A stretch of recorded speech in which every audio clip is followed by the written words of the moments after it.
Hello students. आज का जो हमारा टॉपिक है वो है ट्रांसफार्मर, है ना। आपने देखे होंगे सड़क के किनारे बहुत सारे ट्रांसफार्मर रखे रहते हैं, है ना। या सब स्टेशन पे, जनरेटिंग पॉइंट पे जहाँ बिजली बनती है, बिजली घर, वहाँ भी ट्रांसफार्मर रखे रहते हैं।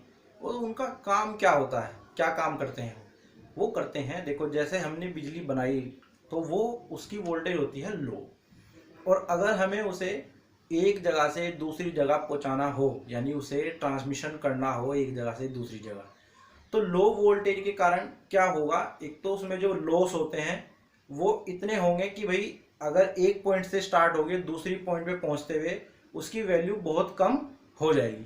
तो इसलिए हमें क्या करना पड़ता है कि भाई वोल्टेज को बढ़ाना पड़ता है, जिससे कि हमें दूसरे सिरे पर एफिशिएंट वोल्टेज मिल सके। ठीक है, तो हम क्या करते हैं, उस ट्रांसफार्मर से वोल्टेज को क्या किया जाता है, बढ़ाया जाता है। ठीक है, फिर सब स्टेशन पे आते हैं, जब बिजली सब स्टेशन पे आ जाती है तो उसे क्या किया जाता है, वोल्टेज को कम भी किया जाता है, क्योंकि घरों में जो हमारी वोल्टेज आती है वो तो बहुत लो आती है, 220 230 वोल्ट आती है, तो उसे कम भी किया जाता है। तो वो भी काम कौन करता है, ट्रांसफार्मर ही करता है। तो हम अगर ट्रांसफार्मर की बात करें तो ट्रांसफार्मर एक ऐसी स्टैटिक डिवाइस होती है, ऐसी स्टैटिक डिवाइस होती है जिसका काम होता है पावर को एक सिरे से दूसरे सिरे पर ट्रांसफर करना, वो भी सेम फ्रीक्वेंसी पर, है ना। क्या कहा कि भाई ट्रांसफार्मर एक ऐसी स्टैटिक डिवाइस है जो पावर को एक सिरे से दूसरे सिरे पर ट्रांसफर करती है सेम फ्रीक्वेंसी पर। ठीक, स्टैटिक डिवाइस से हमारा मतलब होता है कि भाई ट्रांसफार्मर में कोई भी मूविंग पार्ट नहीं होता, इसलिए हम उसे बोलते हैं स्टैटिक मशीन। ठीक, और पावर क्यों कहा कि भाई पावर को ही एक सिरे से दूसरे सिरे पर ट्रांसफर कर रहे हैं, ना मैंने वोल्टेज कहा ना करंट कहा। देखो, पावर P इक्वल टू होता है V I, है ना। V यानी कि वोल्टेज और I यानी कि करंट। तो हम इसलिए कहते हैं कि भाई पावर को एक सिरे से दूसरे सिरे पर ट्रांसफर किया करते हैं। अगर मैं कहूंगा कि भाई करंट, वो ट्रांसफार्मर हमारा वोल्टेज को बढ़ा रहा है, तो जब कोई ट्रांसफार्मर वोल्टेज को बढ़ाता है तो वो साथ ही साथ करंट को कम भी करता है।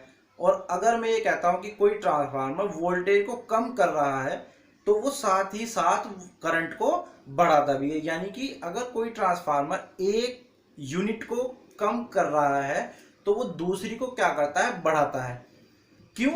क्योंकि जब हमारा कोई ट्रांसफार्मर होता है तो उसके दोनों सिरों पर दो एंड होते हैं हमारे ट्रांसफार्मर के, या दो वाइंडिंग कह लो, एक प्राइमरी वाइंडिंग और एक सेकेंडरी वाइंडिंग। ठीक है, तो इन दोनों वाइंडिंग की जो पावर होती है, पावर बराबर V इंटू आई, वो होती है इक्वल, चाहे वो वोल्टेज को बढ़ा रहा हो चाहे वो वोल्टेज को कम कर रहा हो, दोनों सिरों पर पावर क्या मिलेगी, इक्वल मिलेगी। इसलिए हम बोलते हैं कि कोई भी ट्रांसफार्मर हमारा वो पावर को ट्रांसफर करता है एक सिरे से दूसरे सिरे पर, वो भी सेम फ्रीक्वेंसी पर। यानी सेम फ्रीक्वेंसी से मतलब क्या है कि इनपुट सप्लाई की जो फ्रीक्वेंसी होगी वही फ्रीक्वेंसी हमें आउटपुट सप्लाई की मिलेगी, वो फ्रीक्वेंसी चेंज नहीं होगी।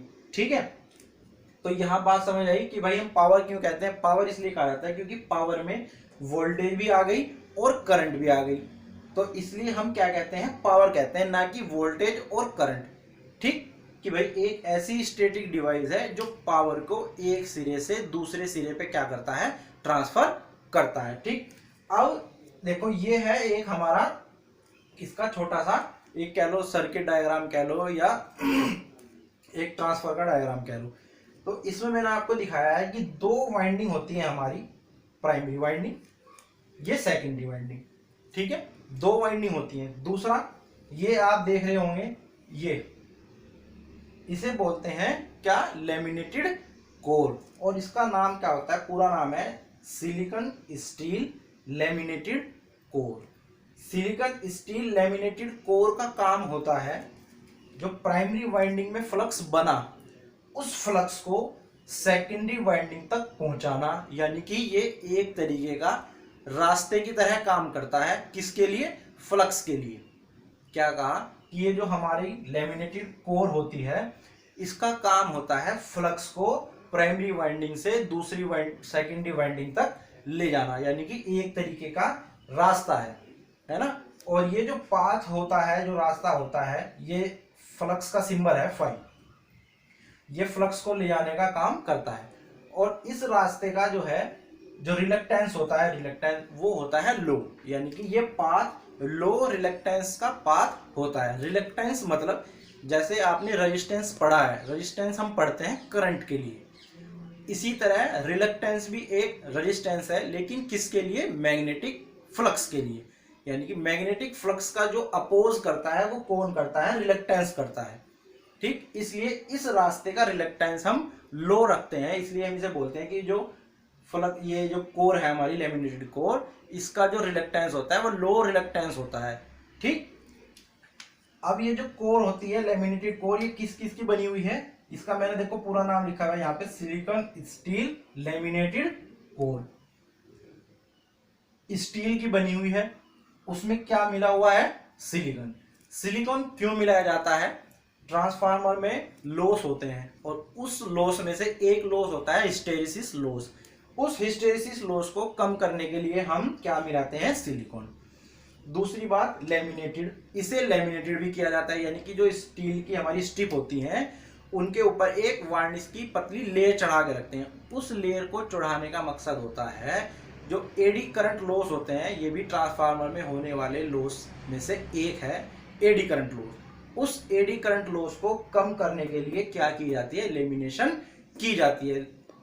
ठीक है, तो इसका पूरा नाम है सिलिकॉन स्टील लैमिनेटेड कोर। अगर कोई ट्रांसफार्मर हमारा 50 हर्ट्ज पे चल रहा है, ठीक है, अगर कोई हमारा ट्रांसफार्मर 50 हर्ट्ज पे चल रहा है, तो लेमिनेशन की जो मोटाई होती है वो होती है 0.35 mm।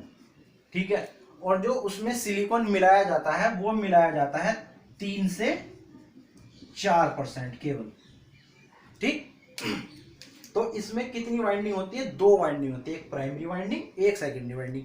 अच्छा, यहाँ पे देखो मैंने ना इसमें क्या किया कि भाई एक साइड के टर्न कम है और दूसरी साइड के टर्न क्या है, क्या कर दिए? ज्यादा है। तो जिस साइड टर्न कम है वो हो गई लो वोल्टेज वाइंडिंग, और जिस साइड के टर्न ज्यादा है वो हो गई हाई वोल्टेज वाइंडिंग, है ना। क्या कहा कि जिस साइड टर्न कम वो है लो वोल्टेज वाइंडिंग, और जिस साइड टर्न है मेरे ज्यादा वो है हाई वोल्टेज वाइंडिंग। यानी कि ये जो ट्रांसफार्मर है हमारा, अगर इधर कम वोल्टेज है तो इधर हमें क्या मिलेगी? वोल्टेज ज्यादा मिलेगी, लेकिन पावर क्या रहेगी? बराबर रहेगी। यानी कि अगर यहां वोल्टेज कम है तो इस साइड करंट रहेगी ज्यादा, और इस साइड अगर वोल्टेज ज्यादा हो गई तो करंट हो जाएगी कम। क्यों हो जाएगी? क्यों हो जाएगी ऐसे? देखो मैं आपको बताता हूं क्यों हो जाएगी।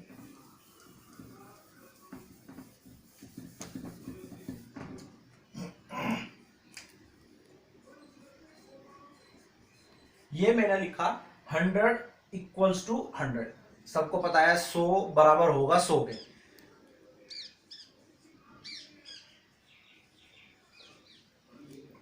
ये 50, ये 25।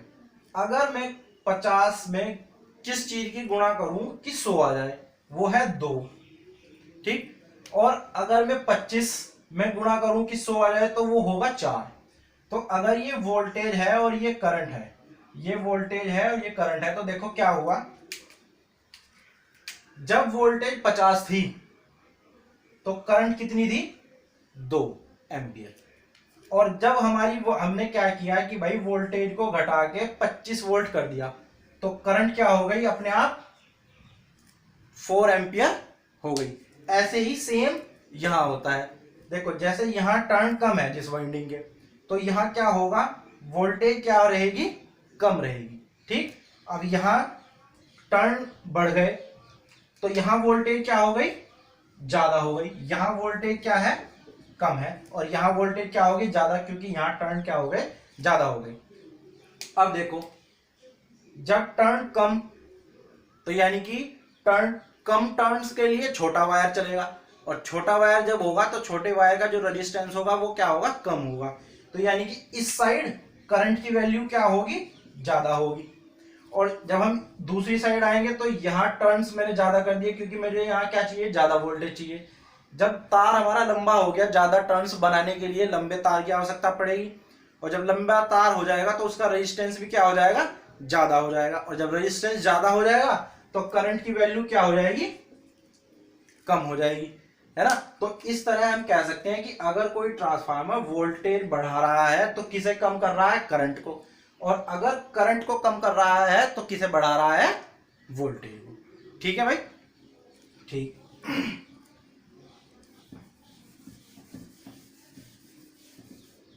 अब है कि भाई ये जो हमारा ट्रांसफार्मर होता है ये किस सिद्धांत पर काम करता है। हमारा ट्रांसफार्मर जो काम करता है वो करता है म्यूचुअल इंडक्टेंस के सिद्धांत पर हमारा ट्रांसफार्मर काम करता है। म्यूचुअल इंडक्टेंस क्या होता है, देखो